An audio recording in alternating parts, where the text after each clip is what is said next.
ही बघा किती छान मऊ मोकळी साबुदाणा खिचडी झालेली आहे। चवीला एक नंबर लागते।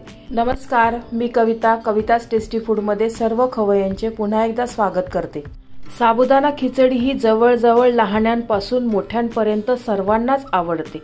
आम्ही लहानपणी साबुदाणा खिचडी खाण्यासाठी उपवास करायचो। ही खिचडी चवीला एवढी भारी लागते।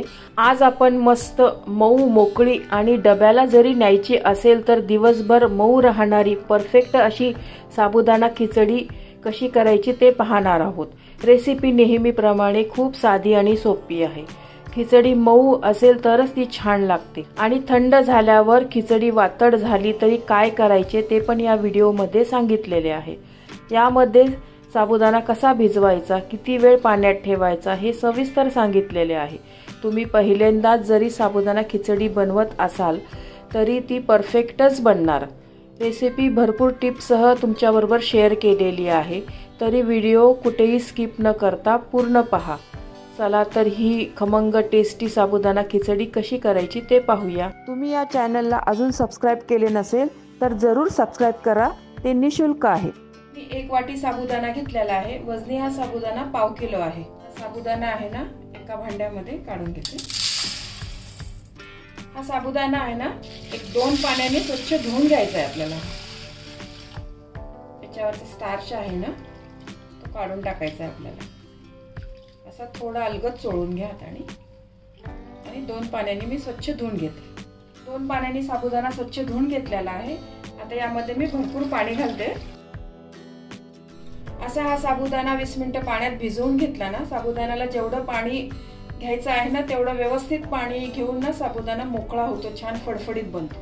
20 मिनिटं हा साबुदाणा ना आपण पाण्यामध्ये भिजवून घेऊया। साबुदाणा छान मस्त भिजला आहे आपला। हा साबुदाणा आहे ना पाण्यातनं काढून घेऊया। या पद्धतीने तुम्ही जर साबुदाणा भिजवला ना तर कधीच तुमचा साबुदाणा बिघडणार नाही बनवताना। अगदी छान मस्त मोकळा होईल। आता साबुदाणा कधी कधी चिकट बनतो, कधी फारच मोकळा बनतो, पण ही पद्धत वापरा तुम्ही। या साबुदाण्यामधलं सर्व पाणी आहे ना आपल्याला थोडं नितळून घ्यायचं आहे। या भांड्यामध्ये ना परत आपल्याला साबुदाणा हा काढून घ्यायचा आहे। तुम्हाला जर सकाळी साबुदाणा करायचा असेल ना, असा रात्री भिजवला ना तर छान मस्त फडफडीत साबुदाणा चांगला मोकळा भिजतो। तुम्ही या पद्धतीने जर साबुदाणा भिजवला ना तर तुमचा साबुदाणा कधीच बिघडणार नाही, एकदम छान मस्त मोकळा होईल बघ। आता साबुदाणा कधी कधी एकदमच मोकळा बनतो, कधी कधी फारच चिकट बनतो। हे आपण आता रात्रभर झाकून ठेवूया। साबुदाणा बघा किती छान मस्त मोकळा झालेला आहे बघा। एक एक दाणा आहे ना मस्त मोकळा झाला, अजिबात चिकट झालेला नाही। साबुदाण्यात घालण्यासाठी एक बटाटा आहे ना असं बारीक मी चिरून घेतलेला आहे, साल काढून घेतलेले आहे त्याचे। तुम्ही उकडलेला बटाटा घातला तरीही चालेल। साबुदाणा करण्यासाठी मी गॅसवर कढई गरम करायला ठेवलेली आहे। त्याच्यामध्ये ना मी शेंगदाण्याचं तेल घालते। तुम्ही साजूक तूप घातलं तरीही चालेल, पण गरम साबुदाणा जर खायचा असेल लगेच केलेला तर तुम्ही साजूक तूप घाला। तुम्हाला बाहेर प्रवासाला किंवा कुठं न्यायचं असेल ना तर तेलातच तुम्ही साबुदाणा बनवा।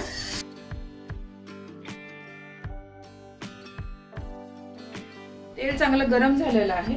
मध्ये ना साबुदाणा बरोबर खाण्यासाठी मी मिरची आधी तळून घेते। खूप छान लागतात साबुदाणा बरोबर हिरवी मिरची अशी। मिरचीला असं तळण्यापूर्वी ना एक कट करून घ्या मिरचीला। असं कट नाही केलं ना तर मग मिरची आपल्या अंगावर उडू शकते। छान मिरची तळून झालेली आहे, एका डिश मध्ये काढून घेते। आता दुसरी बारीक मिरची चिरलेली ती पण घालते मी।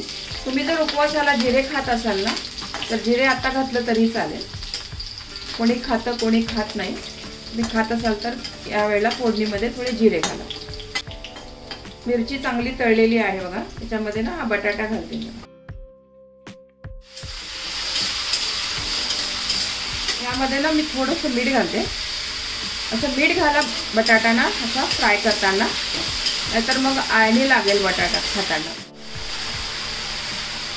त्या बटाट्यावर असं झाकण ठेवते आणि 2 मिनिटं ना चांगला बटाटा शिजवून घेते। बटाटा चांगला शिजलेला आहे बघा, मस्त फ्राय करून घेतलेला आहे।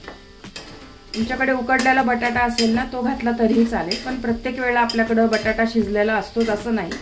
आणि एक बटाटा शिजवायलाही परवडत नाही, त्यामुळे या पद्धतीने घातला तरीही चालेल। यामध्ये ना मी थोडीशी एक अर्धा चमचा लाल मिरची पावडर घालणार आहे। ही उपवासाचीच लाल मिरची पावडर आहे। या पद्धतीने बघा मी मिरची पावडर आहे ना उपवासाची घरीच मिक्सरवर दळून ठेवलेली आहे। यामध्ये मी साबुदाणा घालते। हा साबुदाणा आहे ना दाण्याचा कूट घालण्याच्या आधी ना का तेलामध्ये छान परतून घ्या आणि नंतर दाण्याचा कूट घालायचा। या साबुदाण्याची ना एक वाफ काढून घेते। 1 मिनिट झालेला आहे बघा। साबुदाणा ना थोडासा वाफवून घेतलेला आहे छान। यामध्ये मी आता दाण्याचा कूट घालते। हा आपला रेग्युलर दाण्याचा कूट आहे ना तसाच बनवला आहे। दाण्याचा कूट बनवताना शेंगदाणे आहे ना एकदम बारीक गॅसवर छान खमंग भाजून घ्या, मग दाण्याचा कूट आहे ना खूप छान बनतो बघा। एक पाऊण वाटी तरी दाण्याचा कूट घाला तुम्ही 1 वाटी साबुदाण्याला।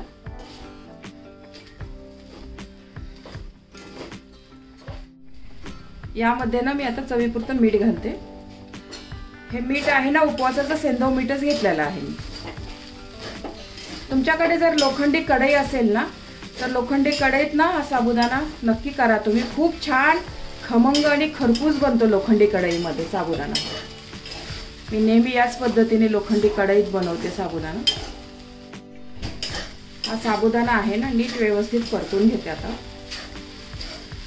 हा साबुदाणा तुम्ही लगेच गरम गरम खात असाल ना तर साजूक तुपात नक्की बनवा तुम्ही। खूप छान लागतो साजूक तुपातला साबुदाणा।